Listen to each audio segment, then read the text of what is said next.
Hello everyone. So we are solving the index questions of the chapter aldehydes, ketones and carboxylic acids. And today it's the turn of index question number 5. So the question says predict the products in the following reactions. आपको कुछ reactions given है, आपको लिखने हैं इनके products. ठीक है, अब देखो बेटा इनके प्रोडक्ट कैसे लिखने हैं वो तो मैं बता ही दूंगी, लेकिन इससे भी इंपॉर्टेंट ये है कि क्या आप इन रिएक्शंस को पहचान पाए, क्या आपको ये पता लग पाया कि ये रिएक्शन कौन सी हैं।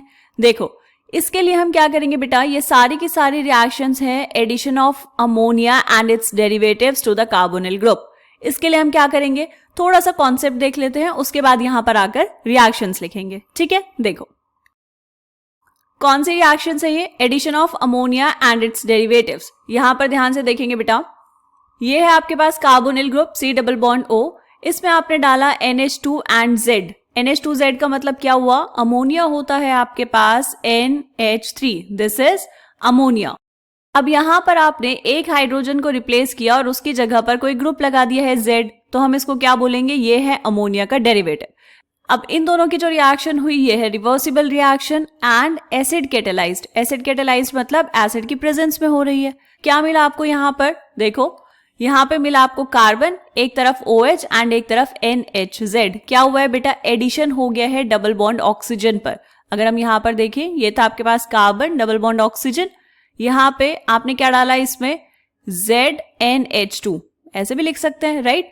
तो आपको यहाँ पर क्या मिला बेटा, इंटरमीडिएट। देखो ये जो कार्बन है इसके पास जो दो एक्स्ट्रा ग्रुप्स थे वो वैसे ही रहेंगे, डबल बॉन्ड ऑक्सीजन पे हो गया है एडिशन, यहाँ पर आएगा OH एंड यहाँ पर NHZ, ये बना इंटरमीडिएट। यहां तक ये जो रिएक्शन थी ये रिवर्सिबल थी, तो हम यहाँ पर जो साइन लगाएंगे वो भी रिवर्सिबल रिएक्शन वाला लगा देते हैं।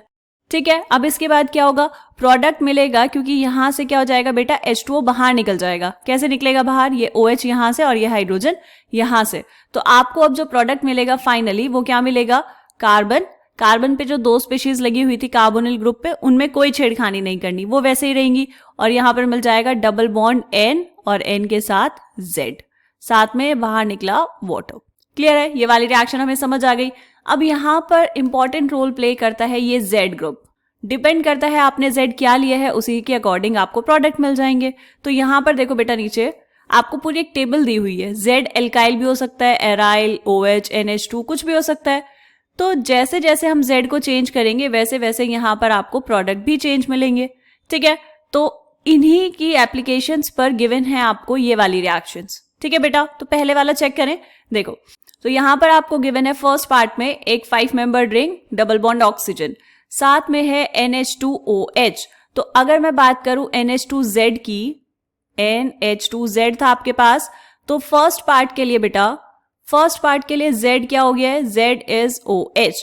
यहां पर टेबल में चेक करो ZOH कहां पर है, ये रहा आपके पास Z इज OH। तो इसको क्या बोलते हैं बेटा, रिएजेंट का नाम होता है हाइड्रोक्सिलामीन। कार्बोनिल डेरिवेटिव क्या मिलेगा, देखो कार्बन डबल बॉन्ड नाइट्रोजन और नाइट्रोजन के बाद Z, ये प्रोडक्ट मिल जाएगा। तो यहां पर हम ऐसे ही प्रोडक्ट लिख सकते हैं अपना फाइनल। देखो बेटा ये थी आपके पास 5 मेंबर्ड रिंग, इस 5 मेंबर्ड रिंग में कोई चेंज नहीं करना, क्योंकि डबल बॉन्ड ऑक्सीजन में चेंज होगा, बाकी पूरा वैसे ही रहेगा। यहाँ पे था डबल बॉन्ड ऑक्सीजन, तो ये क्या हो जाएगा, डबल बॉन्ड नाइट्रोजन, और यहाँ पर क्या लग जाएगा बेटा आपके पास Z ग्रुप। तो यहाँ पर Z क्या है, OH, तो ये बना OH, और साथ में बाहर क्या निकला, वाटर।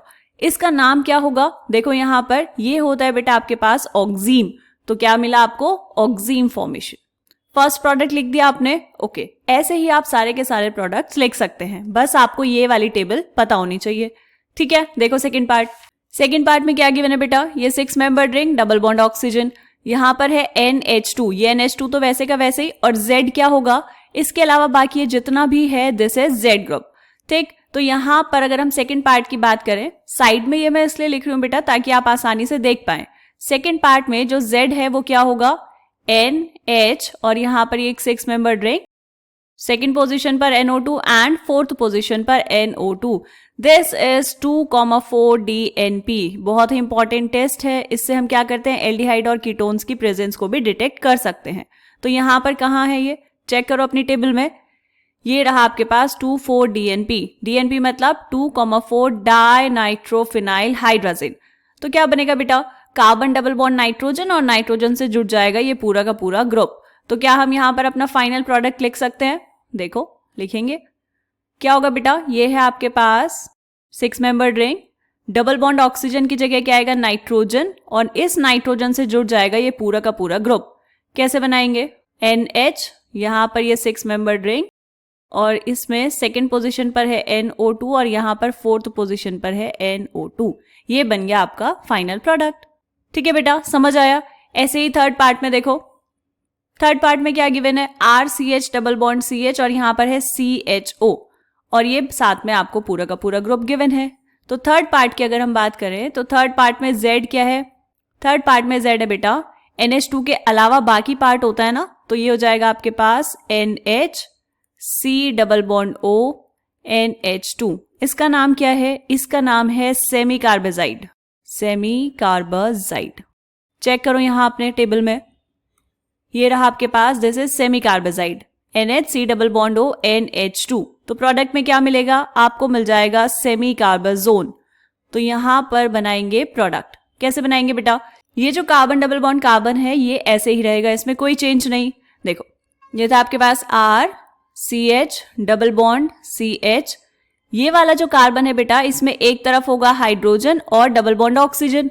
अब ये जो डबल बॉन्ड ऑक्सीजन होगा इसकी जगह क्या हो जाएगा, डबल बॉन्ड नाइट्रोजन और यहां पर Z ग्रुप। Z क्या है आपके पास, NHC डबल बॉन्ड O और यहां पर NH2।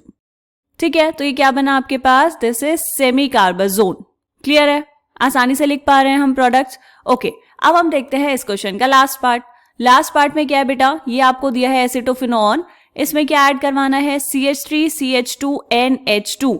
देखो ध्यान से, CH3 CH2 NH2, तो Z ग्रुप क्या होगा, NH2 के साथ जो भी होता है CH2 CH3, this is R group.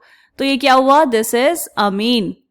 तो क्या बनेगा बेटा, यहां पर टेबल में चाहो तो देख सकते हो, ये है आपके पास अमीन।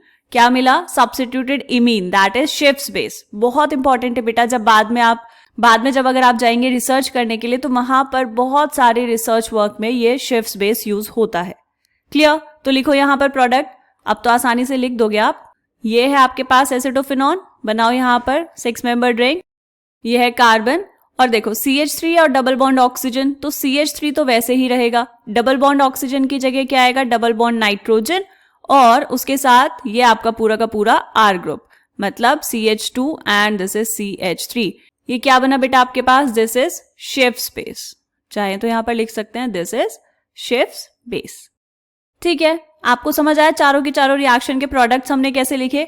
ये एक ही टॉपिक पे थी बेटा सारी की सारी रिएक्शंस, जो था addition of ammonia and its derivatives to the carbonyl group. Clear, चलो ये वाला क्वेश्चन यहाँ पर हमारा कंप्लीट होता है। मिलते हैं नेक्स्ट क्वेश्चन में, तब तक के लिए बाय बाय।